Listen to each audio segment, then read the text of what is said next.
আমাদের পাশের ফ্ল্যাটের বিক্রমপুরের ভাবি বউ রান্না করছে, তার অনেকগুলা গেস্ট আমাদেরকেও বলছে, খুব মজা হয়েছে। বউয়াটা অনেকগুলো ভর্তা করছে ভাবি। এটা পেঁয়াজটা ভেজে চাল আর মসুরের ডাল দিয়া ভাজার পরে পানি দেয়, তারপরে একটু আলু কুচি দেয়, খুব মজা হয়। চালটা আর কি খুদের চাল, আস্ত না।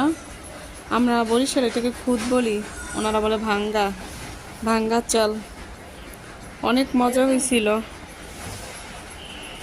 ধন্যবাদ ভাবি আপনাকে এত সুন্দর একটা মজার খাবার খাওয়ানোর জন্য।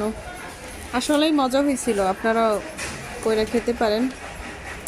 ভাবি আজকে কাঁচামরিচ দেয় নাই, শুকনো মরিচ দিয়েছে। শুকনো মরিচটা তেলে গুঁড়ি করে দিয়ে দিছে। শুকনো মরিচটা নাকি আলাদা অন্যরকম একটা টেস্ট আর কালার আসে, কাঁচামরিচটা নাকি অন্য একটা টেস্ট আর কালার আসছে। আজকে শুকনো মরিচ